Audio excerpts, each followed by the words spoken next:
سورہ بقرہ کے موضوعات۔ یہ سورت جو قرآن مجید کی طویل ترین سورتوں میں سے ہے، مسلماً تمام کی تمام یکدم نازل نہیں ہوئی، بلکہ مختلف وقفوں سے مدینہ میں اسلامی معاشرے کی گو نگوں ضروریات کے مطابق نازل ہوئی۔ اس کے باوجود اسلام کے اصول اعتقاد اور بہت سے عملی مسائل کی روح سے، جن میں عبادتی، اجتماعی، سیاسی اور اقتصادی مسائل شامل ہیں، ان کی جامعیت ناقابل انکار ہے۔ اس کے موضوعات ایک نظر میں یہ ہیں: 1. توحید اور خدا شناسی کے متعلق بحثیں، خصوصاً وہ جو اسرار آفرینش کے موضوع سے متعلق ہیں۔ 2. قیامت اور موت کے بعد سے متعلق بحثیں، بالخصوص حسی مثالیں جیسے حضرت ابراہیم کا واقعہ، پرندوں کا مرنے کے بعد زندہ ہونا اور حضرت عزیر کا واقعہ۔ 3. قرآن کے معجزہ ہونے کی بحثیں اور اس آسمانی کتاب کی اہمیت۔ 4. یہودیوں اور منافقین کے بارے میں مفصل اور طویل بحثیں، اسلام اور قرآن کے بارے میں ان کے مخصوص اعتراضات اور اس سلسلے میں ان کی کارستانیاں اور رکاوٹیں۔ 5. بڑے بڑے انبیاء، خصوصاً حضرت ابراہیم اور حضرت موسیٰ کی تاریخ کے سلسلے میں بحثیں۔ 6. اسلام کے مختلف احکام سے متعلق ابحاث، جن میں نماز، روزہ، جہاد فی سبیل اللہ، حج، تغیر قبلہ، نکاح، طلاق، احکام تجارت و قرض، سود کے بعض اہم احکام اور بہت سی دیگر مخصوص بحثیں شامل ہیں۔ راہ خدا میں خرچ، مسئلہ قصاص، کئی ایک حرام گوشت، قمار، حرمت شراب، بعض احکام وصیت وغیرہ بھی اس کے موضوعات میں سے ہیں۔ اس کا نام البقرہ کی بنا ایک واقعہ ہے جو بنی اسرائیل میں ایک گائے کے سلسلے میں ہے، جس کی تفصیل آیت 67 سے 73 میں انشاءاللہ آئے گی۔ سورہ بقرہ کی فضیلت۔ اس سورت کی فضیلت سے متعلق کتب اسلامی میں بہت سی روایات موجود ہیں۔ اس سلسلے میں مرحوم طبرسی نے ایک روایت رسول اکرم سے مجموع البیان میں نقل کی ہے۔ آپ سے پوچھا گیا، قرآن کی کون سی سورت افضل ہے؟ فرمایا، سورہ بقرہ۔ عرض کیا گیا، سورہ بقرہ کی کون سی آیت افضل ہے؟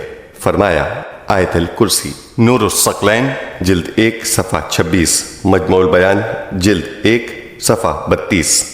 ظاہراً اس صورت کی افضلیت اس کی جامعیت کی وجہ سے ہے، اور آیت الکرسی کی افضلیت اس بنا پر ہے کہ اس میں توحید کے بارے میں بعض اہم امور بیان ہوئے ہیں، جس کی تفصیل انشاءاللہ اس کی تفسیر میں آئے گی۔ یہ بات اس سے اختلاف نہیں رکھتی کہ قرآن کی بعض دیگر صورتوں کی کئی ایک جہات کی وجہ سے برتری بیان ہوئی ہے، کیونکہ ان کی یہ فضیلت دیگر وجوہ کے پیش نظر ہے۔ حضرت علی ابن الحسین کی وساطت سے رسول اکرم سے روایت ہے کہ آپ نے فرمایا، جو شخص سورہ بقرہ کی پہلی 4 آیات، آیت الکرسی اور اس کے بعد کی 2 آیتیں اور اس سورہ کی آخری 3 آیات پڑھے، وہ کبھی بھی اپنی جان و مال میں ناخوشگواری نہ پائے گا، شیطان اس کے نزدیک نہیں آئے گا اور وہ قرآن کو نہیں بھولے گا۔ نور الثقلین جلد 1 صفحہ 26 بحوالہ کتاب ثواب الاعمال۔ ہم یہاں اس اہم حقیقت کا تکرار ضروری سمجھتے ہیں کہ تلاوت قرآن یا سورتوں اور مخصوص آیات کے لیے جو ثواب، فضیلتیں اور اہم قاعدے بیان ہوئے ہیں، ان کا یہ مفہوم ہرگز نہیں کہ انسان انہیں بطور ورد پڑھے اور صرف زبان چلانے پر اکتفا کرے، بلکہ قرآن کا پڑھنا سمجھنے کے لیے اور سمجھنا غور و فکر کے لیے ہے، اور غور و فکر عمل کرنے کے لیے ہے۔ عجیب بات یہ ہے کہ جو فضیلت کسی سورت یا آیت کے متعلق ذکر ہوئی ہے، وہ اس سورت یا آیت کے موضوع سے بہت زیادہ مناسبت رکھتی ہے۔ مثلا ہم سورہ نور کی فضیلت کے بارے میں پڑھتے ہیں کہ جو اسے پڑھے گا، خداوند عالم اسے اور اس کی اولاد کو زنا کی آلودگی سے محفوظ رکھے گا۔ تو یہ اس بنا پر ہے کہ سورہ نور کے مضامین میں جنسی کجرویوں سے مقابلے کے لیے اہم رہنمائی موجود ہے۔ مجرد اشخاص کو جلد شادی کرنے کا حکم ہے، پردے کا حکم ہے، بری نگاہ اور ہوس رانی کی نگاہ ترک کرنے کا حکم ہے، ناروا اور غلط نسبتوں کی ممانعت ہے، اور آخر میں زناکار مردوں اور عورتوں کے لیے حد شرعی کے اجرا کا حکم دیا گیا ہے۔ واضح ہے کہ سورہ نور کے مفاہیم و موضوعات کسی معاشرے یا خاندان میں عملی جامہ پہن لیں تو وہ زنا سے آلودہ نہیں ہوگا۔ اسی طرح سورہ بقرہ کی وہ آیات جن کی طرف اوپر اشارہ ہو چکا ہے، سب توحید، ایمان بالغیب، خدا شناسی اور شیطانی وسوسوں سے پرہیز کے بارے میں ہیں۔ اب اگر کوئی شخص دل و جان سے ان پر عمل پیرا ہو تو یقیناً سب فضائل مذکور اسے حاصل ہوں گے۔ یہ درست ہے کہ قرآن کا پڑھنا بہرحال باعث ثواب ہے، لیکن اصلی اساسی اور آثار چھوڑنے والا ثواب اسی وقت ملے گا جب تلاوت، غور و فکر اور عمل کے لیے مقدمہ و تمہید ہو۔ سورہ بقرہ آیات 1-2۔ بسم اللہ الرحمن الرحیم۔ عظیم اور دائمی رحمتوں والے خدا کے نام سے۔ الف لام میم۔ ذالک الکتاب لا ریب فیہ ھدی للمتقین۔ الف لام میم، یہ وہ کتاب ہے جس میں کسی طرح کے شک و شبے کی گنجائش نہیں ہے۔ یہ صاحبان تقوی اور پرہیزگار لوگوں کے لیے مجسم ہدایت ہے۔ تفسیر۔ قرآن کے حروف مقطعات کے متعلق تحقیق۔ 19 سورتوں کی ابتدا میں ہمیں حروف مقطعات دکھائی دیتے ہیں۔ جیسا کہ ان کے نام سے ظاہر ہے، یہ حروف ایک دوسرے سے منقطع اور الگ الگ ہیں، اور ان میں سے کوئی ایسا لفظ نہیں بنتا جو سمجھ میں آ سکے۔ قرآن کے حروف مقطعات ہمیشہ قرآن کے اسرار آمیز کلمات میں شمار ہوتے رہے ہیں۔ مفسرین نے ان کی کئی ایک تفاسیر بیان کی ہیں۔ وقت کے ساتھ ساتھ اور علماء کی جدید تحقیقات سے ان کی نئی تفسیریں سامنے آئیں گی۔ قابل غور بات یہ ہے کہ ہم نے کسی تاریخ میں نہیں دیکھا کہ جہال عرب اور مشرکین نے قرآن کی کئی ایک صورتوں کی ابتدا میں موجود ان حروف مقطعات کی وجہ سے رسول اکرم پر اعتراض کیا ہو یا ان کے باعث استہزاء و تمسخر کیا ہو۔ یہ امر اس بات کی خبر دیتا ہے کہ گویا وہ لوگ بھی حروف مقطعات کے وجود کے اسرار سے بالکل بے خبر نہ تھے۔ بہرحال تفاسیر مذکورہ میں سے چند ایک ایسی ہیں جو زیادہ اہم اور معتبر لگتی ہیں، اور وہ اس سلسلے کی آخری تحقیقات سے ہم آہنگ ہیں۔ ہم چند ایک کو تدریجاً اس سورت آل عمران اور سورہ اعراف کے آغاز میں انشاءاللہ بیان کریں گے۔ اس وقت ان میں سے اہم ترین کا ذکر کیا جا رہا ہے۔ یہ حروف اس چیز کی طرف اشارہ ہے کہ یہ آسمانی کتاب اس عظمت و اہمیت کے باوجود کہ اس نے عرب و عجم کے تمام سخنوروں کو حیران کر دیا ہے اور علماء و محققین کو عاجز کر دیا ہے، انہی حروف کا مجموعہ و نمونہ ہے جن کا استعمال سب کے اختیار میں ہے۔ باوجود یہ کہ قرآن انہی حروف الف، ہا اور عام کلمات سے مرکب ہے، لیکن یہ ایسے موزوں کلمات اور عظیم معانی کے حامل ہیں جو انسان کے دل و جان کی گہرائیوں میں اتر جاتے ہیں۔ انسان کی روح تحیر اور تحسین کی کیفیات سے دوچار ہو جاتی ہے، اور ان کے مطالعے سے افکار و عقول ان کی تعظیم و تکریم پر مجبور ہو جاتی ہیں۔ قرآن کی جملہ بندی مرتب ہے، اس کے کلمات بلند ترین بنیادوں کے حامل ہیں، اور اس میں بلند معانی زیبا ترین الفاظ کے قالب میں اس طرح سے ڈھلے ہوئے ہیں جس کی مثل و نظیر نہیں ملتی۔ قرآن کی فصاحت و بلاغت کسی سے پوشیدہ نہیں۔ یہ بات صرف دعویٰ نہیں، کیونکہ خالق کائنات جس نے اس کتاب کو اپنے رسول پر نازل کیا ہے، اس نے تمام انسانوں کو اس کی مثل پیش کرنے کی دعوت دی ہے، اور ان سے کہا ہے کہ اس جیسا قرآن یا اس جیسی ایک صورت ہی لے آؤ۔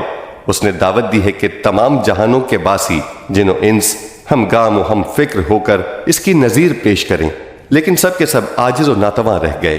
یہ اس بات کا ثبوت ہے کہ یہ قرآن فکر انسانی کی تخلیق نہیں، بالکل اسی طرح جیسے خداوند عظیم نے اس مٹی سے انسان کو اس تعجب خیز جسم کے ساتھ تخلیق کیا، قسم قسم کے خوبصورت پرندے اور جانور پیدا کیے، طرح طرح کے سبزے اور رنگ برنگے پھول بنائے، اور انہی کی طرح اور موجودات کو پیدا کیا، اور ہم اس مٹی سے پیالے، کوزے اور اسی قسم کی چیزیں بناتے ہیں۔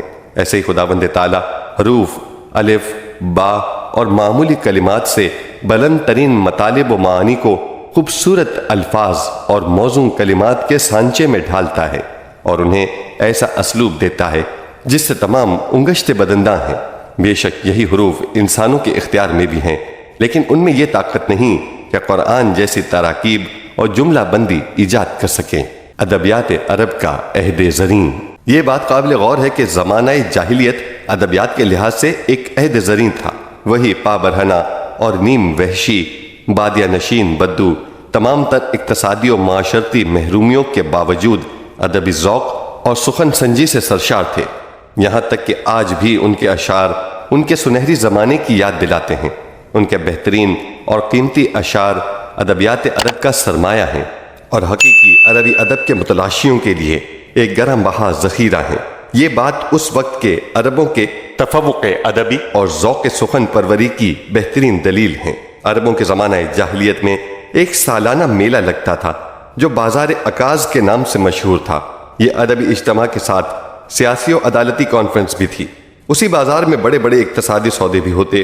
شعراء اور سخنور اپنی اپنی تخلیقات اس کانفرنس میں پیش کرتے۔ ان میں سے بہترین کا انتخاب ہوتا جسے شعر رسال کا اعزاز حاصل ہوتا۔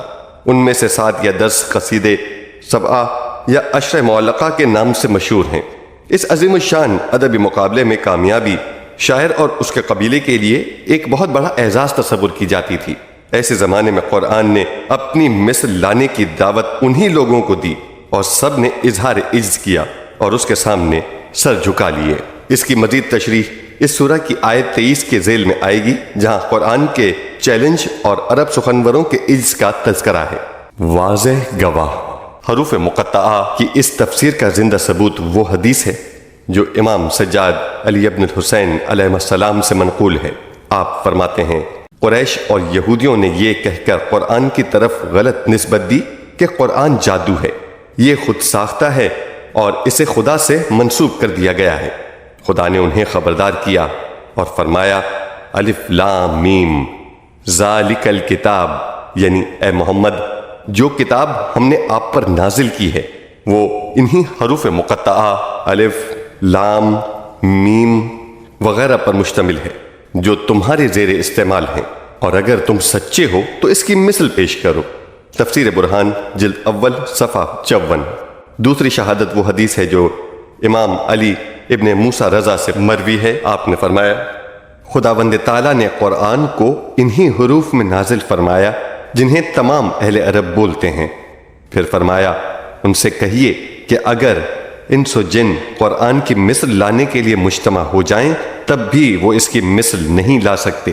توحید صدوق صفحہ 162 طبع 1375 ہجری۔ ایک اور نقطہ جو قرآن کے حروف مقطعہ کے بارے میں اس نظریے کی تائید کرتا ہے یہ ہے کہ قرآن میں 24 مقامات ایسے ہیں جہاں سورتوں کی ابتدا جب ان حروف سے ہوتی ہے تو بلا فاصلہ قرآن اور اس کی عظمت سے متعلق گفتگو شروع ہو جاتی ہے۔ یہ بات خود نشاندہی کرتی ہے کہ حروف مقطعہ اور قرآن میں ربط موجود ہے۔ ان موارد میں قرآن کی دیگر سورتوں کے آغاز میں بہت سے مواقع پر حروف مقطعہ کے ذکر کے بعد قرآن سے متعلق بات کی گئی ہے اور اس کی عظمت بیان ہوئی ہے۔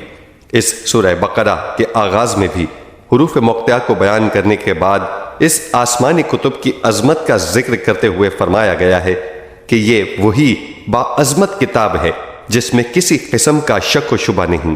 ذلك الكتاب لا ريب فيه۔ یہ تعبیر ممکن ہے اس طرف اشارہ ہو کہ خدا نے اپنے رسول سے وعدہ کیا ہو کہ وہ انسانوں کی رہنمائی کے لیے اس پر ایسی کتاب نازل کرے گا جو تمام طالبان حق کے لیے باعث ہدایت ہوگی اور حقیقت کے متلاشیوں کے لیے اس میں کوئی شک و شبہ نہ ہوگا، اور اب اس نے اپنے اس وعدے کو ایفا کیا ہو۔ یہ جو فرمایا گیا ہے کہ اس میں کسی قسم کا شک و شبہ نہیں، صرف ایک دعویٰ نہیں بلکہ مقصد یہ ہے کہ جو کچھ اس قرآن میں ہے وہ خود اپنی حقانیت پر گواہی دیتا ہے، گویا عطار کے صندوقچے کی طرح ہے، خاموش ہے مگر اپنا کمال دکھا رہا ہے۔ دوسرے لفظوں میں اس طرح سے آثار صدق و عظمت، نظم و استحکام، معنی کی گہرائی، الفاظ و تعبیرات کی مٹھاس اور فصاحت اس میں نمایاں ہے کہ ہر قسم کا وسوسہ اور شک دور ہوتا چلا جاتا ہے، اور آنجا کے عیاں است چہ حاجت بیان است کا مصداق ہے۔ یہ امر قابل توجہ ہے کہ رفتار زمانہ نہ فقط اس شگفتگی و تازگی کو کم نہیں کر سکی بلکہ علوم کی پیش رفت اور اسرار کائنات کے آشکارا ہونے سے اس کے حقائق روشن تر ہوتے جا رہے ہیں، اور علم جتنا مائل بکمال ہے اس کی آیات زیادہ واضح ہوتی جا رہی ہیں۔ یہ دعویٰ ہی نہیں بلکہ ایسی حقیقت ہے جس سے ہم انشاءاللہ اسی تفسیر میں آگاہ ہوں گے۔ چند اہم نکات۔ 1. دور کا اشارہ کیوں؟ ہمیں معلوم ہے کہ لفظ ذالکہ لغت عرب میں دور کے لیے اسم اشارہ ہے، اس بنا پر ذالک الکتاب کا مفہوم ہے وہ کتاب، حالانکہ یہاں نزدیک کے اسم اشارہ سے استفادہ کیا جانا چاہیے تھا اور حاذل کتاب ہونا چاہیے تھا کیونکہ قرآن لوگوں کی دسترس میں تھا۔ یہ اس لیے ہوا کہ کبھی بعید کا اس میں اشارہ کسی چیز یا شخص کی عظمت کے پیش نظر استعمال کیا جاتا ہے، گویا اس کا مقام اتنا بلند ہے کہ آسمانوں کی بلندی کا حامل ہے۔ فارسی میں بھی ایسی تعبیرات موجود ہیں، مثلا کسی عظیم شخصیت کے حضور میں ہم کہتے ہیں اگر آن سرور اجازہ دہند، یعنی اگر وہ سردار اجازت دیں، حالانکہ یہاں این سرور یعنی یہ سردار کہنا چاہیے۔ یہ صرف بیان عظمت اور مقام بلند کے باعث ہے۔ کئی ایک دوسری آیات میں بھی تلکا کا استعمال ہوا ہے اور یہ بھی اشارہ بعید ہے، مثلا تلکا آیات الکتاب الحکیم، سورہ لقمان آیت 2 معنی کتاب، کتاب بمانی مکتوب ہے یعنی لکھی ہوئی۔ اس میں کوئی شک نہیں کہ اس آیت میں کتاب سے مراد قرآن مجید ہے۔ اب یہاں یہ سوال سامنے آئے گا کہ کیا اس وقت تمام قرآن لکھا ہوا تھا؟ اس سوال کے جواب میں ہم کہتے ہیں کہ تمام قرآن کا لکھا ہونا ضروری نہیں، کیونکہ قرآن جس طرح اس پوری کتاب کو کہا جاتا ہے، اس کے اجزاء کو بھی کہا جاتا ہے۔ علاوہ ازیں لفظ کتاب بعض اوقات اس سے زیادہ وسیع معنی میں بولا جاتا ہے، وہ مطالب جو لکھنے کے قابل ہیں اور جنہیں لکھا جاتا ہے چاہے اس وقت نہ لکھے گئے ہوں۔ سورہ صاد آیہ 29 میں ہے کتاب انزلناہ الیک مبارک لیدبروا، یہ کتاب جسے ہم نے آپ پر نازل کیا بابرکت ہے تاکہ لوگ اس کی آیات میں تدبر و تفکر کریں۔ یہ احتمال بھی ہے کہ کتاب سے تعبیر کرنا قرآن کے لوح محفوظ میں لکھے ہونے کی طرف اشارہ ہو۔ لوح محفوظ کے بارے میں بحث ہم اس کی جگہ پر کریں گے۔ ذیل آیت 39 سورہ رعد تفسیر نمونہ 3 ہدایت کیا ہے؟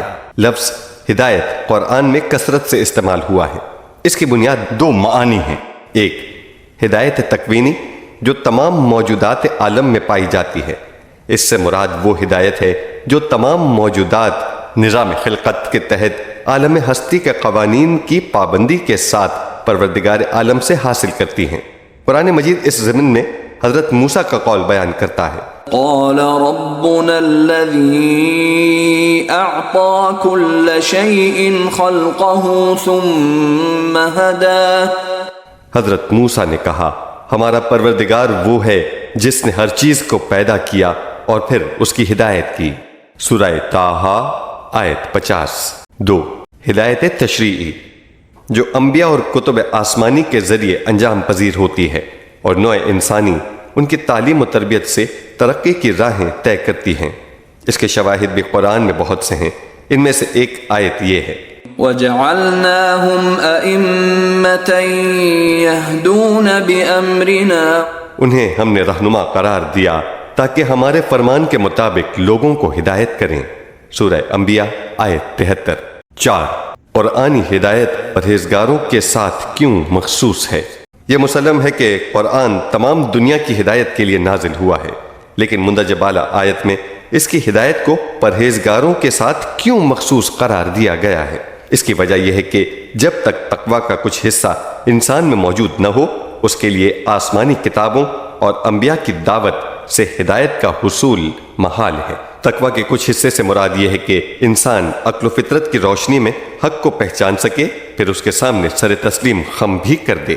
بالفاظ دیگر جن لوگوں کے پاس ایمان نہیں انہیں 2 حصوں میں تقسیم کیا جا سکتا ہے، ایک وہ جو حق کی تلاش میں ہیں اور اس قدر تقویٰ ان میں موجود ہے کہ جہاں کہیں حق کو پائیں گے اسے قبول کر لیں گے، اور دوسرا حصہ وہ جو لجوج، متعصب اور ہوا پرست لوگوں پر مشتمل ہے، جو نہ صرف یہ کہ حق تلاش نہیں کرتے بلکہ جہاں کہیں اسے دیکھیں گے اسے ختم کر دینے کے در پہ ہوں گے۔ اب یہ مسلم ہے کہ قرآن اور دوسری آسمانی کتب صرف پہلے گروہ کے لیے مفید تھیں اور ہیں، اور دوسرا گروہ ان کی ہدایت سے بہرہور نہیں ہو سکتا۔ گویا فائل کی فائلیت کے علاوہ قبول کرنے والے میں قبولیت کی شرط بھی ہے۔ فرق نہیں کہ ہدایت تکوینی ہو یا ہدایت تشریعی۔ زمین شورازار ہرگز سنبل برنیارد، اگرچہ ہزاران مرتبہ باران بر آن بیارد، یعنی شوردار زمین سے فصل نہیں اگتی چاہے ہزاروں مرتبہ اس پر بارش برسے، بلکہ ضروری ہے کہ زمین آمادہ ہو تاکہ وہ بارش کے حیات بخش قطروں سے بہرہ بر ہو سکے۔ وجود انسانی کی سرزمین بھی جب تک ہٹ دھرمی، اناد اور تعصب سے پاک نہ ہو ہدایت کے بیج کو قبول نہیں کرے گی۔ اسی بنا پر ارشاد الہی ہے کہ قرآن متقی لوگوں کے لیے ہادی اور رہنما ہے۔ آیات 3 تا 5۔ الذين يؤمنون بالغيب ويقيمون الصلاة ومما رزقناهم ينفقون۔ جو غیب پر ایمان رکھتے ہیں، پابندی سے پورے اہتمام کے ساتھ نماز ادا کرتے ہیں، اور جو کچھ ہم نے رزق دیا ہے اس میں سے ہماری راہ میں خرچ بھی کرتے ہیں۔ والذین یؤمنون بما انزل الیک وما انزل من قبلک وبالآخرۃ هم یوقنون۔ وہ ان تمام باتوں پر بھی ایمان رکھتے ہیں جنہیں اے رسول ہم نے آپ پر نازل کیا ہے یا جو آپ سے پہلے نازل کی گئی ہیں، اور آخرت پر بھی یقین رکھتے ہیں۔ اولئک علی ھدی من ربہم واولئک هم المفلحون۔ یہی وہ لوگ ہیں جو اپنے پروردگار کی طرف سے ہدایت کے حامل ہیں اور فلاح یافتہ اور کامیاب ہیں۔ تفسیر۔ روح و جسم انسانی میں آثار تقوی۔ قرآن اس سورہ کی ابتدا میں اسلامی آئین اور پروگرام سے مربوط ہونے کے لحاظ سے لوگوں کو 3 مختلف گروہوں میں تقسیم کرتا ہے۔ 1 متقین، پرہیزگار جو اسلام کو مکمل طور پر قبول کرتے ہیں۔ 2 کافرین جو پہلے گروہ کے مد مقابل کھڑے ہیں، اپنے کفر کے معترف ہیں اور اسلام کے مقابلے میں دشمنی کی گفتار و رفتار سے انکاری نہیں ہیں۔ 3 منافقین جو 2 رخ اور 2 چہرے رکھتے ہیں، مسلمانوں کے ساتھ ظاہراً مسلمان ہیں اور گروہ مخالف کے ساتھ ہوں تو مخالف اسلام، البتہ ان کا اصل چہرہ وہی کفر والا ہے، تاہم اسلام کی ظاہری چیزیں بھی اپناتے ہیں۔ اس میں شک نہیں کہ یہ گروہ اسلام کے لیے دوسرے گروہ کی نسبت زیادہ خطرناک ہے۔ ہم دیکھیں گے کہ اسی بنا پر قرآن ان پر بہت زیادہ نکتہ چینی کرتا ہے۔ البتہ یہ موضوع اسلام ہی سے مخصوص نہیں بلکہ تمام مکاتب و مذاہب عالم ان 3 گروہوں سے واسطہ رکھتے ہیں، کیونکہ کوئی شخص کسی مکتب کا مومن ہے یا واضح طور پر اس کا مخالف یا پھر منافق جسے اپنے کام سے کام ہے۔ نیز یہ مسئلہ کسی خاص زمانے سے تعلق نہیں رکھتا بلکہ تمام ادوار عالم میں ایسا ہی رہا ہے۔ زیر بحث آیات میں پہلے گروہ کے متعلق گفتگو ہے۔ ان کی خصوصیات کو ایمان و عمل کے لحاظ سے 5 عنوانات کے ساتھ بیان کیا گیا ہے۔ 1 غیب پر ایمان۔ سب سے پہلے قرآن کہتا ہے کہ وہ ایسے لوگ ہیں جو غیب پر ایمان رکھتے ہیں۔ الذین یؤمنون بالغیب۔ غیب و شہود ایک دوسرے کے مد مقابل ہیں۔ عالم شہود عالم محسوسات ہے اور عالم غیب ماورائے حس ہے، کیونکہ غیب کے معنی اصل میں پوشیدہ و پنہاں چیز کے ہیں۔ کیونکہ محسوسات سے ماورا کی دنیا ہماری حس سے پوشیدہ ہے، لہٰذا اسے غیب کہا جاتا ہے۔ قرآن حکیم میں ہے عالم الغیب والشہادہ هو الرحمن الرحیم۔ وہ خدا جو غیب و شہود سب سے واقف ہے، وہی مہربان اور رحیم ہے۔ غیب پر ایمان رکھنا دراصل وہ پہلا نقطہ ہے جو مومنین کو دوسروں سے جدا کرتا ہے۔ یہی وہ نقطہ ہے جو آسمانی ادیان کے پیروکاروں کو خدا، وحی اور قیامت کے منکروں کے مقابلے میں کھڑا کرتا ہے۔ اسی بنا پر پرہیزگاروں کی پہلی خصوصیت کے طور پر ایمان بالغیب کا ذکر کیا گیا ہے۔ مومنین سرحد مادہ کو توڑ کر اس محدود 4 دیواری سے نکال لیے گئے ہیں، اور وہ اس وسعت فکر و نظر کے باعث ایک بہت بڑے فوق العادہ جہان سے مربوط ہو گئے ہیں، جبکہ ان کے مخالف مصر ہیں کہ انسان کو مادہ کی 4 دیواری میں جانوروں کی طرح محدود رکھیں، اور اس الٹی چال کو وہ تمدن کی پیش رفت اور ترقی کا نام دیتے ہیں۔ ان دونوں نقطہ نظر کے ادراک و فکر کا مقابلہ کریں تو ہم اس نتیجے پر پہنچیں گے کہ غیب پر ایمان رکھنے والے یہ عقیدہ رکھتے ہیں کہ جہان ہستی اس دنیا سے کہیں وسیع تر ہے، جسے ہمارے حواس درک کرتے ہیں۔ اس جہان کے پیدا کرنے والے کا علم اور قدرت بے انتہا ہے، اور اس کی عظمت و ادراک کی کوئی حد نہیں۔ وہ ازلی اور ابدی ہے۔ اس نے عالم ایک بہت بڑے سوچے سمجھے منصوبے کے تحت بنایا ہے۔ روح انسانی اور باقی حیوانات میں بڑا فرق ہے۔ موت کے معنی نابود ہونا اور فنا ہونا نہیں، بلکہ یہ انسان کی تکمیل کا ایک مرحلہ و منزل ہے۔ یہ ایک وسیع تر جہان دیکھنے کے لیے ایک دریچہ ہے، جبکہ ایک مادی شخص اعتقاد رکھتا ہے کہ جہان ہستی اسی میں محدود ہے جسے ہم دیکھ رہے ہیں۔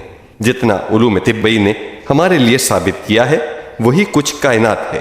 قوانین طبیعت جبری قوانین کا ایک سلسلہ ہے جو بغیر کسی پروگرام یا منصوبے کے ظاہر ہو گیا۔ اس عالم کے پیدا کرنے والی قوت و طاقت ایک چھوٹے سے بچے جتنی عقل و شعور بھی نہیں رکھتی۔ انسان بھی اس طبیعت کا ایک جز ہے، اور موت کے بعد اس کی ہر چیز ختم ہو جائے گی، اس کا بدن منتشر ہو جائے گا اور اس کے اجزاء دوبارہ طبی مواد سے مل جائیں گے۔ انسان کے لیے بقا نہیں، اس کے اور عام حیوانات کے درمیان کوئی خاص فرق نہیں۔ اقتباس از قرآن و آخرین پیامبر۔ کیا انسانوں کا ان دو متضاد طرز فکر ہوتے ہوئے ایک دوسرے پر قیاس کیا جا سکتا ہے؟ آیا معاشرے میں ان کا طرز زندگی اور طریقہ کار ایک جیسا ہو سکتا ہے؟ پہلا شخص مومن حق و عدالت، خیرخواہی اور دوسروں کی مدد سے چشم پوشی نہیں کر سکتا، لیکن دوسرے مادی شخص کے پاس ان امور کے لیے کوئی دلیل موجود نہیں مگر جتنا اس کی آج یا کل کی مادی زندگی کا تقاضا ہو۔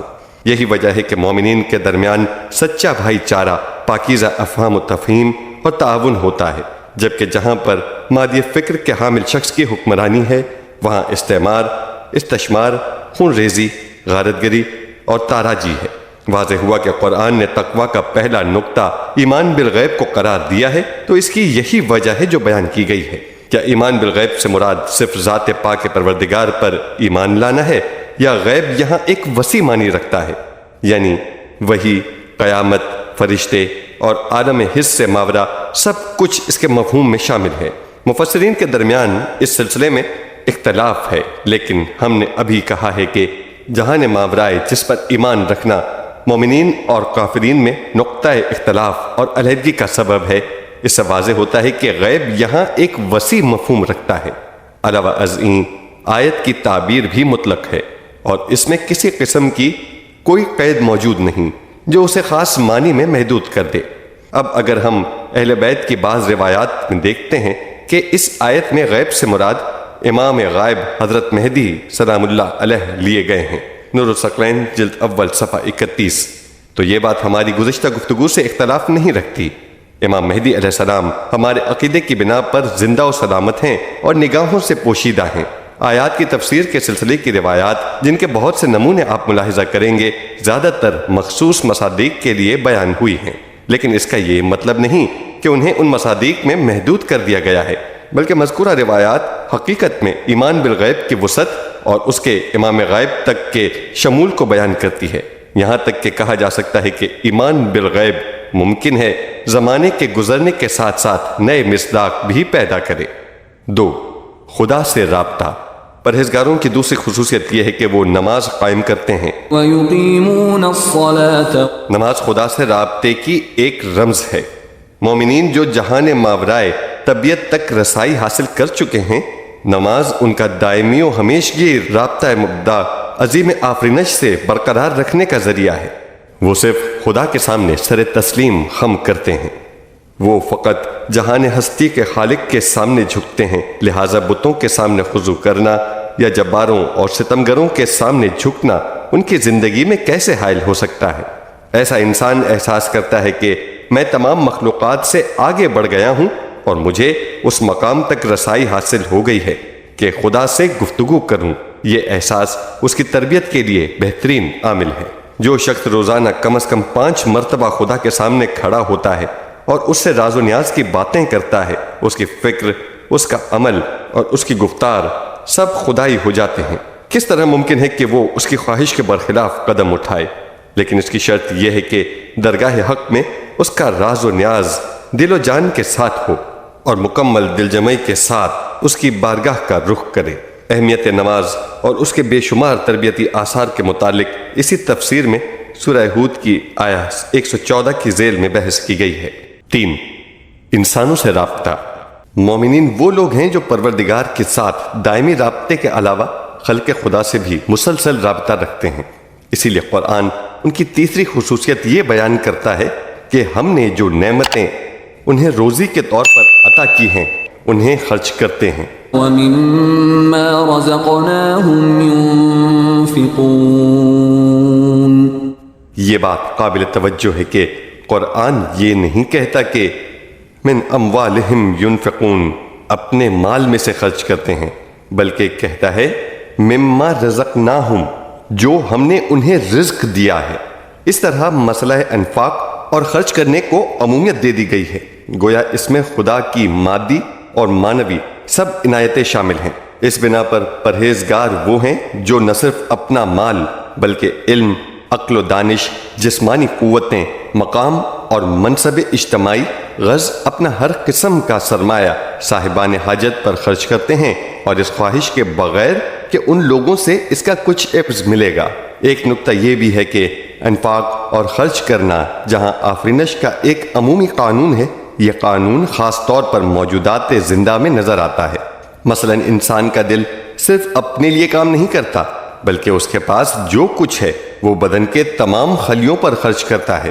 مغز، جگر اور بدن انسانی کے کارخانے کا ہر جز اپنے کام کے محصل کو ہمیشہ خرچ کرتا ہے۔ اصولی طور پر جو مل جل کر رہتے ہیں، انفاق کے بغیر ان کی زندگی کا کوئی مفہوم نہیں۔ انفاق، اس کی اہمیت اور اس کے اثرات کی بحث اسی تفسیر میں ملاحظہ کریں۔ دوسرے انسانوں سے رابطہ در حقیقت خدا سے ربط و تعلق کا نتیجہ ہے۔ جس انسان کا خدا سے تعلق ہے اور جو وَمِمَّا رَزَقْنَاهُمْ کے مطابق روزی کو خدا کی عطا سمجھتا ہے، اسے اپنی پیدا کردہ نہیں سمجھتا بلکہ خدا تعالیٰ کا عطیہ سمجھتا ہے، اور یہ سمجھتا ہے کہ سب کچھ چند دن کے لیے اس کے پاس بطور امانت ہے۔ وہ انفاق و بخشش سے تکلیف نہیں بلکہ راحت محسوس کرے گا، کیونکہ اس نے خدا کی عطا خدا کے بندوں کو دی ہے، البتہ اس کے مادی و معنوی نتائج و برکات خود حاصل کیے ہیں۔ یہ طرز فکر روح انسانی کو بخل و حسد سے پاک کر دیتا ہے اور تنازع کی دنیا کو تعاون کی دنیا میں بدل دیتا ہے۔ ایسی دنیا جس میں ہر شخص اپنے آپ کو مقروض سمجھتے ہوئے وہ نعمات جو اس کے پاس ہیں حاجت مندوں کے سپرد کر دیتا ہے، وہ آفتاب کی طرح نور افشانی کرتا ہے اور کسی عوض کا خواہاں نہیں ہوتا۔ یہ امر قابل غور ہے کہ امام صادق نے مما رزقناہم کی تفسیر میں ارشاد فرمایا، جن علوم و احکام کی ہم نے انہیں تعلیم دی ہے وہ ان کی نشر و اشاعت کرتے ہیں، جو ان کی احتیاج رکھتے ہیں انہیں تعلیم دیتے ہیں۔ نور الثقلین و مجمع البیان ذیل آیہ مذکورہ۔ واضح ہے کہ اس کا مطلب یہ نہیں کہ انفاق اور خرچ کرنا علم کے ساتھ مخصوص ہے، بلکہ مسئلہ انفاق میں نگاہیں چونکہ مالی انفاق کی طرف متوجہ تھیں، لہٰذا امام نے معنوی انفاق کا ذکر فرما کر اس مفہوم کی وسعت کو روشن کر دیا۔ ضمنی طور پر یہاں یہ بھی پورے طور پر واضح ہو گیا کہ زیر بحث آیت میں انفاق اور خرچ کرنے سے مراد فقط زکوٰۃ واجب یا واجب و مستحب دونوں نہیں، بلکہ اس کا مفہوم وسیع تر ہے جو ہر قسم کی بلا عوض مدد پر محیط ہے۔ 4. پرہیزگاروں کی ایک اور خصوصیت۔ متقی انسانوں کی ایک اور خصوصیت یہ ہے کہ وہ تمام انبیاء اور خدائی پروگراموں پر یقین رکھتے ہیں۔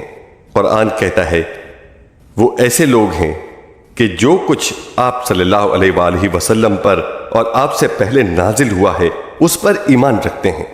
والذین یؤمنون بما انزل الیک وما انزل من قبلک۔ اس لحاظ سے قرآن نہ صرف یہ کہ اصولی و اساس کی نظر سے دعوت انبیاء میں اختلاف نہیں رکھتا، بلکہ انہیں ایک ایسا معلم و مربی سمجھتا ہے جن میں سے ہر کوئی جہان انسانیت کی عظیم درگاہ میں انسانوں کی تکمیل کے لیے قدم بڑھاتا ہے۔ انبیاء نہ صرف یہ کہ ادیان آسمانی کو فرقہ بندی اور نفاق کا ذریعہ نہیں سمجھتے، بلکہ انسانوں کے درمیان ربط و تعلق کے لیے انہیں وسیلہ سمجھتے ہیں۔ جو لوگ اس فکر و نظر کے حامل ہیں وہ اپنی روح کو تعصب سے پاک کر لیتے ہیں۔ پیغمبران خدا جو کچھ انسانی ہدایت و تکمیل کے لیے لے کر آئے ہیں اس پر ایمان رکھتے ہیں اور راہ توحید کے سب بادیوں اور رہنماؤں کو قابل احترام سمجھتے ہیں۔ البتہ گزشتہ انبیاء کے دستورات پر ایمان انہیں اپنے فکر و عمل کو آخری نبی کے آئین سے منطبق کرنے سے نہیں روکتا، کیونکہ آخری نبی کا لایا ہوا آئین تکامل اور ادیان کے سلسلے کا آخری حلقہ ہے۔ اگر وہ ایسا نہ کریں تو اس کا مطلب یہ ہوگا کہ انہوں نے مرحلہ تکمیل میں قدم بڑھانے کی بجائے ہٹایا ہے۔ 5. قیامت پر ایمان، یہ وہ آخری صفت ہے جو پرہیزگاروں کی صفات کے سلسلے میں بیان ہوئی ہے۔ فرمایا گیا ہے کہ وہ آخرت پر یقیناً ایمان رکھتے ہیں۔ وَبِالْآخِرَةِ هُمْ يُوقِنُونَ، وہ یقین رکھتے ہیں کہ انسان محمل، عبث اور بے مقصد پیدا نہیں ہوا، اس کی تخلیق اس کے آگے بڑھنے کے لیے ہے، اور اس کا سفر موت کے بعد ختم نہیں ہو جاتا، کیونکہ اگر معاملہ یہیں پر ختم ہو جاتا تو یقیناً چند دن کی زندگی کے لیے یہ شور و غل فضول اور بیکار تھا۔ وہ اقرار کرتا ہے کہ پروردگار کی عدالت مطلقہ سب کے انتظار میں ہے، اور یہ نہیں کہ اس دنیا میں ہمارے اعمال بے حساب اور بغیر جزا و سزا کے رہ جائیں۔ جب وہ اپنی ذمہ داریوں کو انجام دے رہا ہوتا ہے تو قیامت کا اعتقاد اس میں اطمینان کی کیفیت پیدا کر دیتا ہے، اور کام کا بوجھ اس کے لیے باعث تکلیف نہیں رہتا، بلکہ وہ ان ذمہ داریوں کا استقبال کرتا ہے۔ حوادث کے مقابلے میں کوہ گراں کی مانند کھڑا ہو جاتا ہے، غیر عادلانہ سلوک کے مقابلے میں سر نہیں جھکاتا۔ وہ مطمئن ہے کہ چھوٹے سے چھوٹے نیک و بد کام کی جزا و سزا ہے۔ موت کے بعد ایک زیادہ وسیع جہان کی طرف منتقل ہونا ہے، اور رحمت وسیع اور الطاف پروردگار سے بہرہور ہونا ہے۔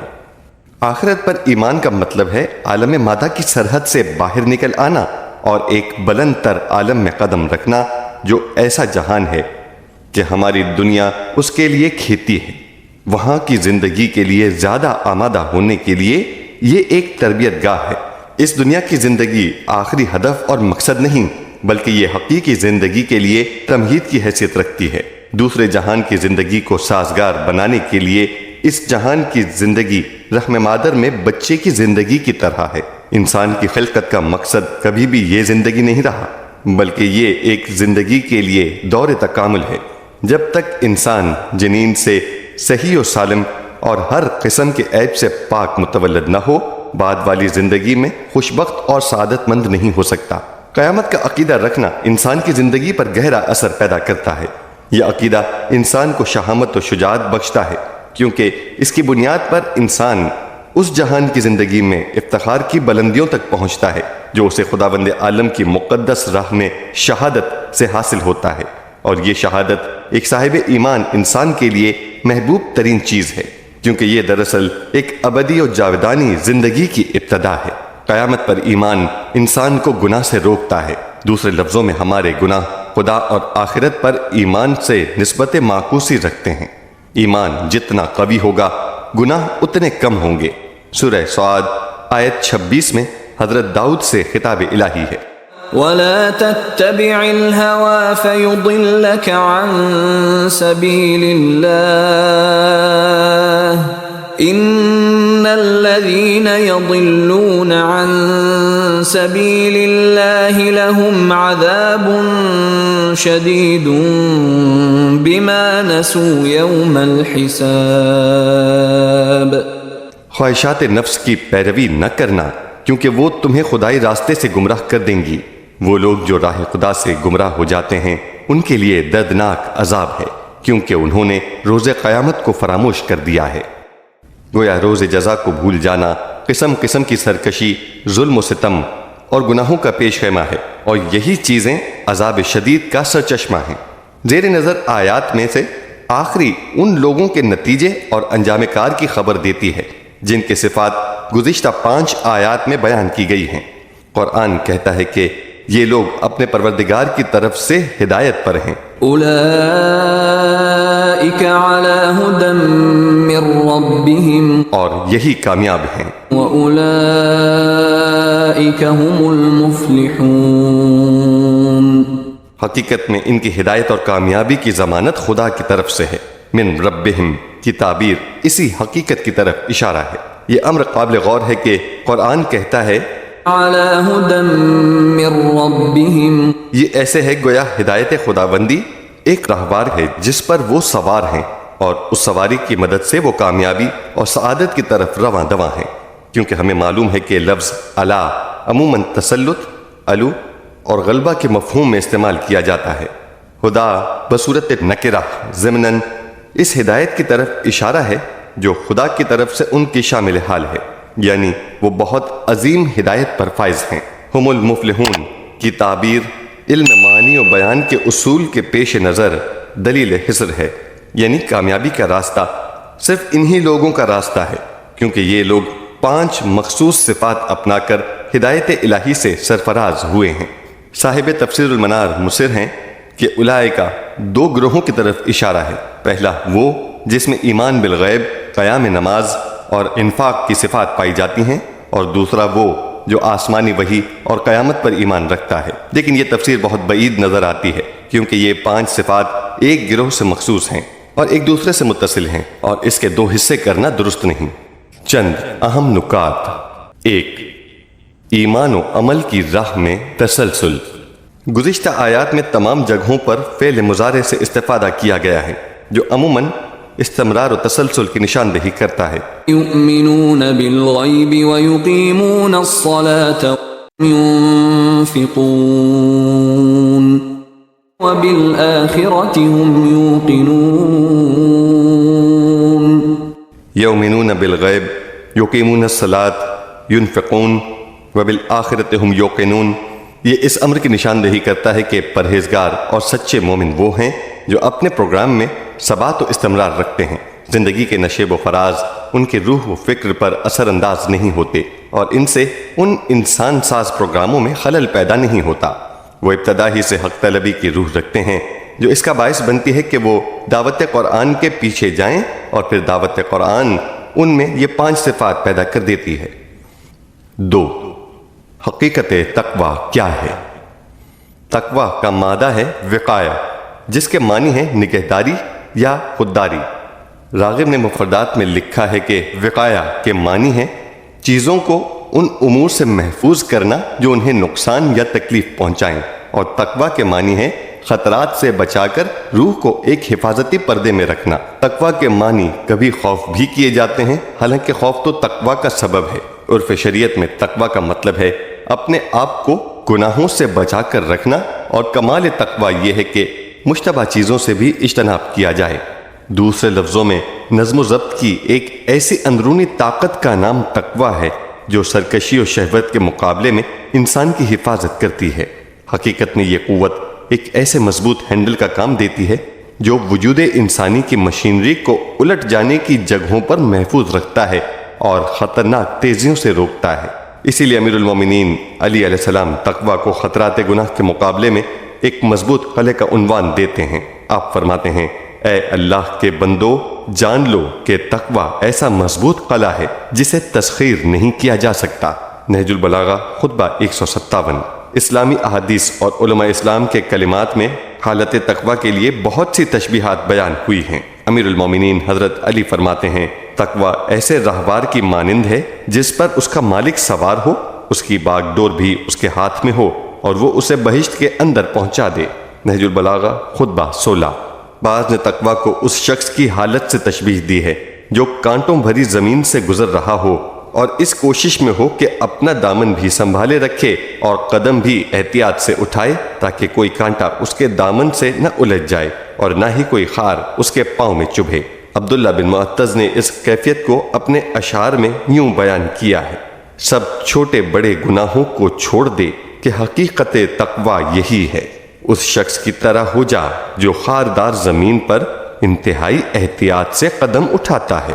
چھوٹے گناہوں کو چھوٹا نہ سمجھ کہ پہاڑ سنگریزوں ہی سے بنتا ہے۔ تفسیر ابو الفتوح رازی جلد اول صفحہ 62۔ ضمناً اس تشبیہ سے یہ بھی واضح ہو گیا کہ تقوی یہ نہیں کہ انسان گوشہ نشین ہو جائے اور لوگوں سے میل جول ترک کر دے، بلکہ معاشرے میں رہتے ہوئے اگرچہ وہ غلیظ معاشرہ ہی کیوں نہ ہو اپنی حفاظت کرے۔ اسلام میں کسی کی شخصیت کے لیے معیار فضیلت و افتخار یہی تقوی ہے، اور اسلام کا شعار زندہ ہے۔ ان اکرمکم عند اللہ اتقاکم، یقیناً خدا کے ہاں تم میں سب سے زیادہ صاحب عزت و تکریم وہی ہے جو تقوی میں سب سے بڑھ کر ہے۔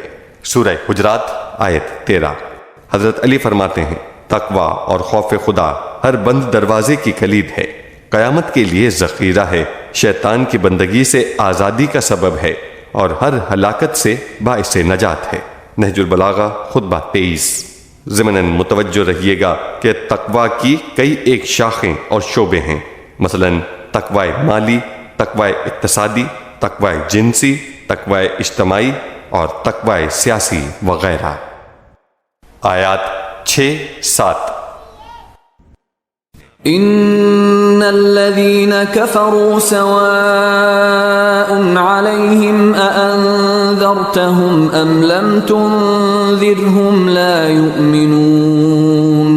اے رسول، جن لوگوں نے کفر اختیار کر لیا ہے ان کے لیے سب برابر ہے، آپ انہیں ڈرائیں یا نہ ڈرائیں، یہ ایمان لانے والے نہیں ہیں۔ ختم اللہ علی قلوبہم وعلی سمعہم وعلی ابصارہم غشاوہ ولہم عذاب عظیم۔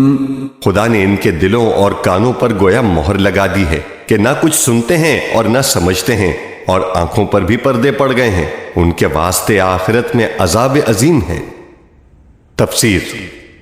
دوسرا گروہ سرکش کفار کا ہے۔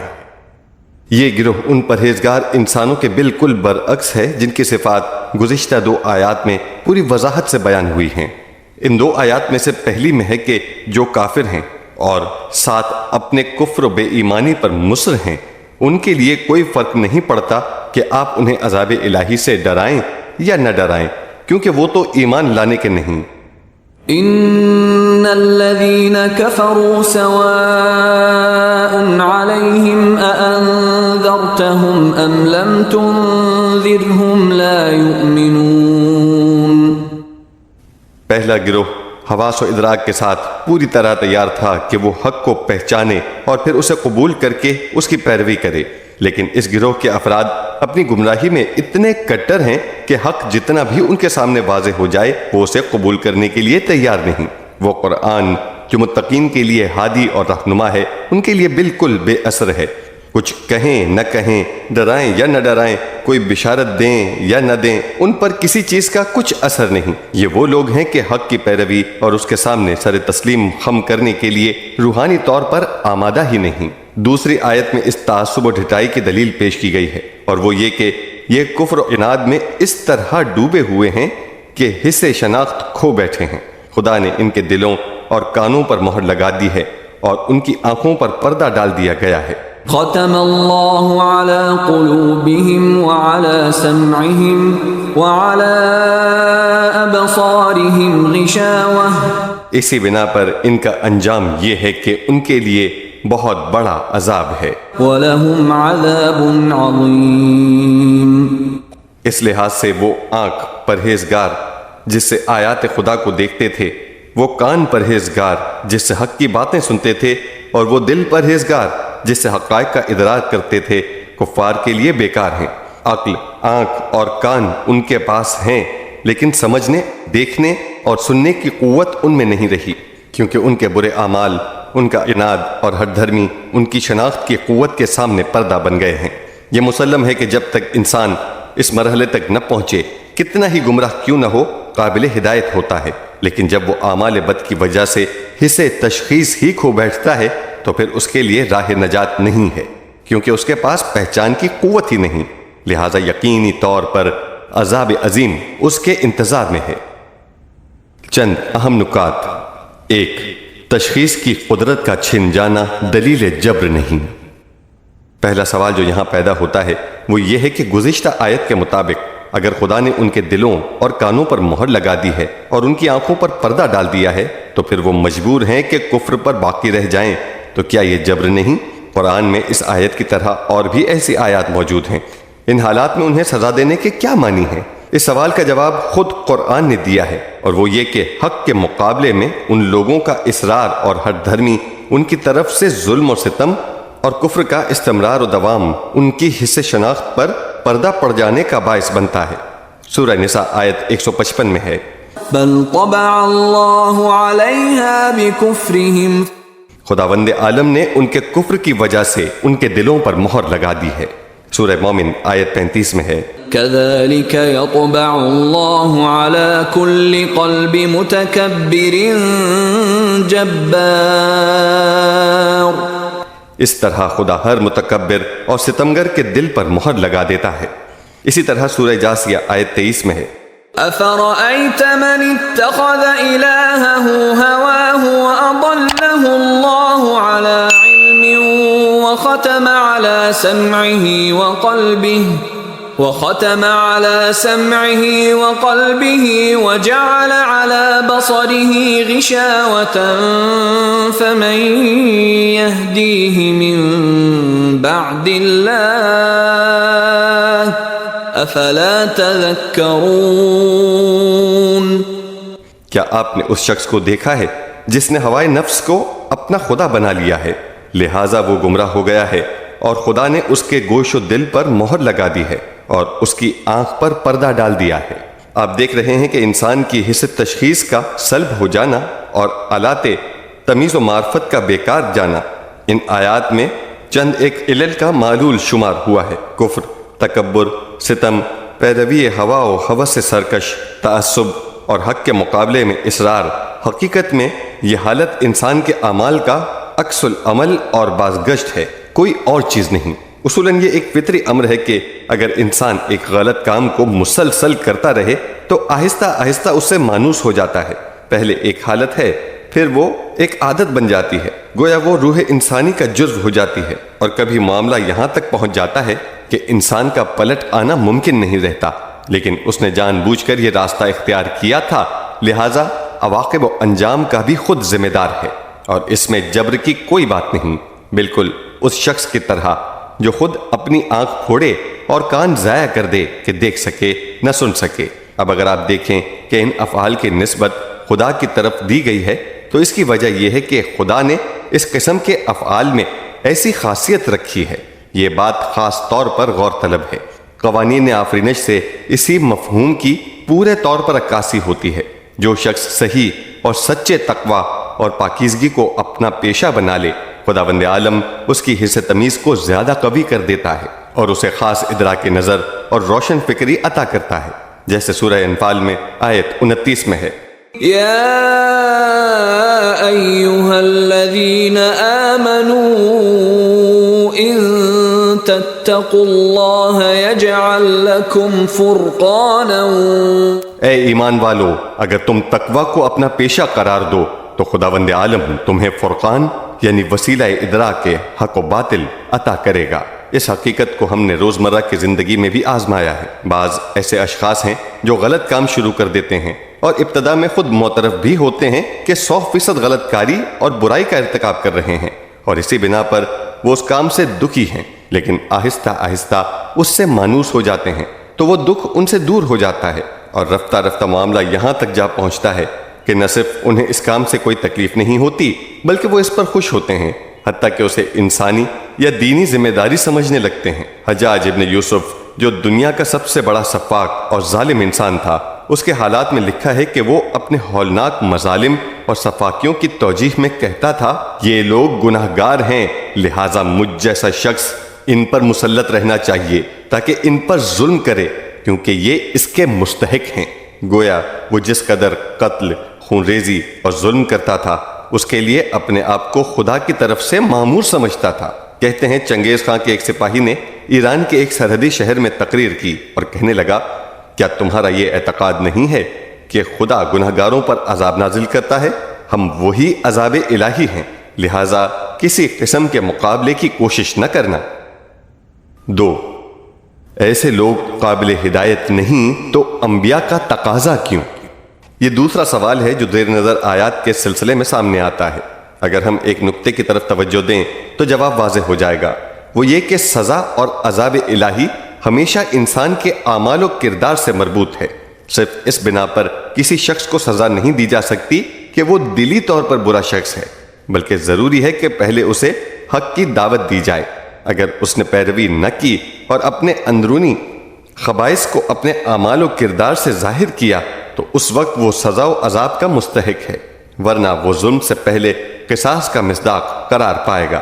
یہ وہی چیز ہے جسے ہم اتمام حجت کا نام دیتے ہیں۔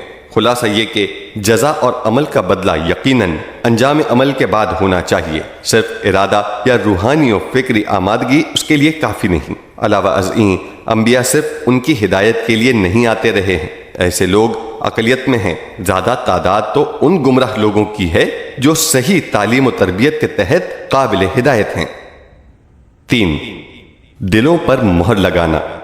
زیر بحث اور دیگر بہت سی آیات قرآن مجید میں بعض اشخاص سے حس تمیز اور ادراک واقعی کے چھن جانے کو ختم سے تعبیر کیا گیا ہے، اور بعض اوقات تباہ یا رین قرار دیا گیا ہے۔ یہ معنی یہاں سے لیے گئے کہ لوگوں میں رسم تھی کہ وہ جب کچھ چیزیں تھیلیوں یا مخصوص برتنوں میں رکھتے یا کسی اہم خط کو کسی لفافے میں رکھتے تو اس بنا پر کہ کوئی اسے کھولے نہیں اور اسے ہاتھ نہ لگائے اسے باندھ دیتے اور گرہ لگا دیتے، پھر گرہ کے اوپر مہر لگاتے تھے۔ آج بھی یہی معمول ہے۔ جائیدادوں کی رجسٹریوں کو اسی بنا پر خاص قسم کی رسی سے باندھتے ہیں، اس کے اوپر لاک خاص قسم کی دھات ڈال دی جاتی ہے اور اس کے اوپر مہر لگا دیتے ہیں تاکہ اگر ان صفوں میں کوئی کمی بیشی کی جائے تو معلوم ہو جائے۔ تاریخ میں بہت سے شواہد ملتے ہیں کہ سربراہان حکومت درہم و دینار کے توڑوں پر اپنی مہر لگا دیتے تھے اور خاص اشخاص کی طرف بھیجتے تھے۔ یہ اس لیے ہوتا تھا کہ اس میں کسی قسم کا تصرف نہ ہونے پائے اور یوں ہی اس خاص شخص تک پہنچ جائے، کیونکہ اس میں تصرف مہر توڑے بغیر ممکن نہ تھا۔ آج کل بھی ڈاک کے تھیلوں پر مہر کا طریقہ رائج ہے۔ عربی زبان میں اس مفہوم کی ادائیگی کے لیے لفظ ختم استعمال کیا جاتا ہے، البتہ یہ تعبیر صرف ان اشخاص کے لیے ہے جو بے ایمان اور ہٹ دھرم ہیں، جو کثرت گناہ کے باعث عوامل ہدایت کا اثر قبول نہیں کرتے، اور اہل حق کے مقابلے میں ان کے دلوں میں بغض و عناد اتنا راسخ ہوتا ہے کہ گویا اس تھیلے کی طرح ان پر مہر لگ چکی ہے اور اب ان میں کسی قسم کا تصرف نہیں ہو سکتا۔ تبا بھی لغت میں اسی معنی کے لیے آیا ہے، اور تابع و خاتم ہر دو کے ایک ہی معنی ہیں، یعنی وہ چیز جس سے مہر لگاتے ہیں۔ باقی رہا رین یعنی زنگ، غبار یا سخت قسم کی مٹی جو قیمتی چیزوں سے چپک جائے۔ یہ تعبیر بھی قرآن میں ان اشخاص کے لیے آئی ہے جو کثرت گناہ کی وجہ سے اس عالم کو پہنچ چکے ہیں کہ ان کے دل نفوذ حق کے قابل نہیں رہے۔ كلا بل ران على قلوبهم ما كانوا يكسبون۔ ایسا ہرگز نہیں، بلکہ جرائم پیشہ ہونے اور مسلسل برے اعمال کرتے رہنے کی وجہ سے ان کے دل زنگ آلود ہو گئے ہیں۔ سورہ مطففین آیت 14۔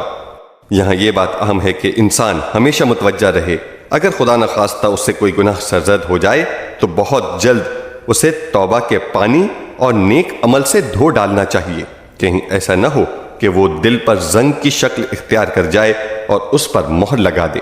امام باقر سے ایک روایت میں ہے، کوئی بندہ مومن ایسا نہیں جس کے دل میں ایک وسیع سفید اور چمکدار نقطہ نہ ہو۔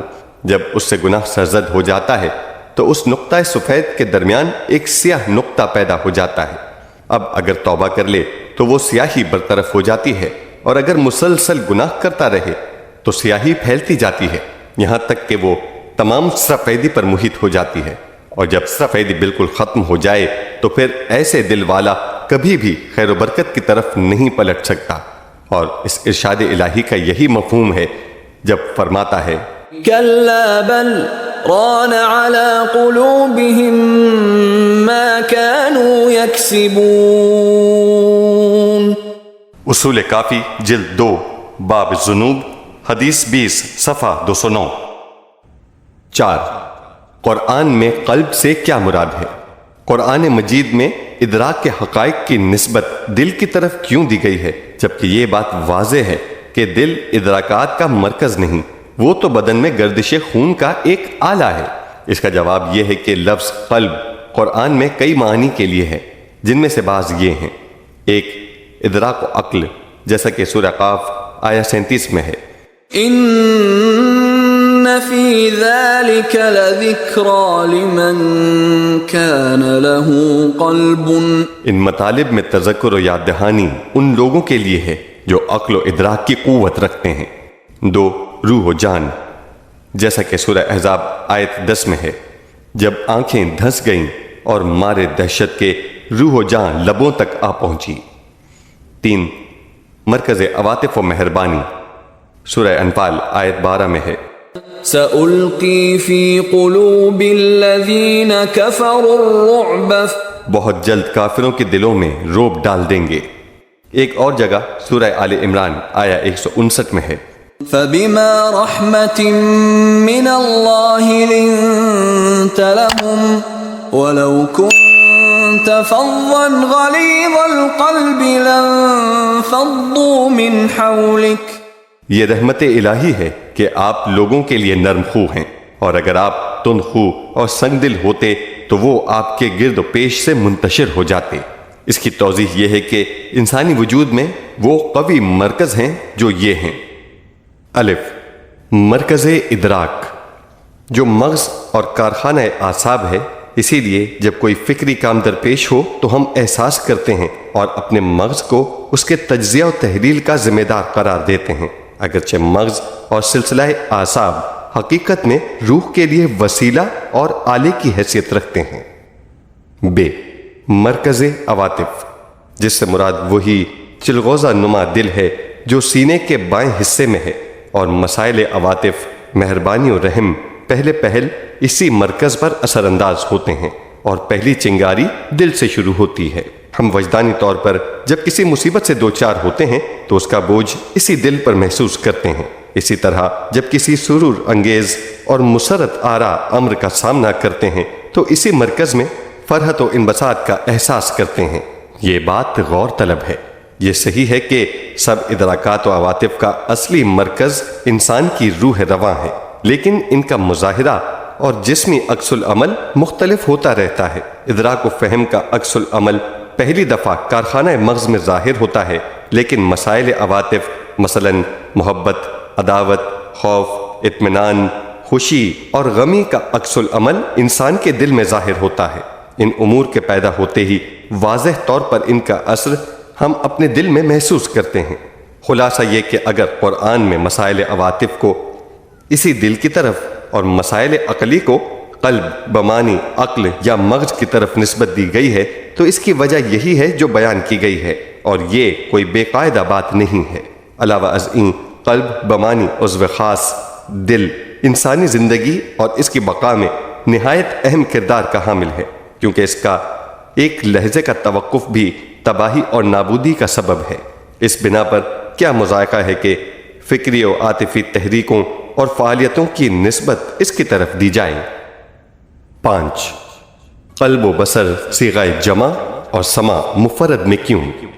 زیر مطالعہ آیت میں اور بہت سی آیات قرآنی کی طرح قلب و بصر صورت جمع قلوب و ابصار آئے ہیں، جبکہ سمع قرآن میں ہر جگہ مفرد کی صورت میں ذکر ہوا ہے. تو اس فرق میں کوئی نقطہ ہونا چاہیے. بات یہ ہے کہ لفظ سمع قرآن مجید میں ہر جگہ مفرد آیا ہے اور کہیں بھی جمع اسمع نہیں آیا، لیکن قلب و بصر کبھی جمع کی صورت میں جیسا کہ زیر نظر آیت میں، اور کبھی بصورت مفرد جیسے سورہ جاسیہ آیا 22 اور سورہ اعراف آیت 43 میں آیا ہے. وختم على سمعه وقلبه وجعل على بصره غشاوة. سورہ جاسیہ آیت 23. عالم بزرگوار مرحوم شیخ طوسی تفسیر طبیان میں ایک مشہور ادیب کے حوالے سے رقم تراز ہیں. ممکن ہے اسماء کے مفرد آنے کی ان دو میں سے ایک وجہ ہو. ایک، سمع کبھی تو اسم جمع کے عنوان سے استعمال ہوتا ہے، اور یہ معلوم ہے کہ اسم جمع میں جمع کے معنی ہوتے ہیں، لہٰذا صیغہ جمع لانے کی ضرورت نہیں. سمع میں یہ گنجائش ہے کہ وہ مصدری معنی رکھتا ہو، اور ہم جانتے ہیں کہ مصدر کم یا زیادہ ہو دو پر دلالت کرتا ہے، لہٰذا جمع لانے کی ضرورت نہیں.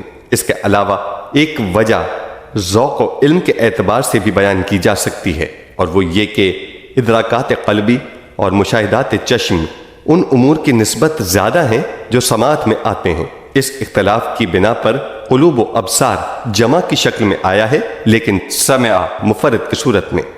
ماڈرن فزکس کے مطابق امواج صوتی جو قابل سماعت ہیں نسبتاً تعداد میں محدود ہیں، اور وہ چند ہزار سے زیادہ نہیں، جبکہ امواج نور و رنگ جو قابل رویت ہیں کئی ملین سے زیادہ ہیں.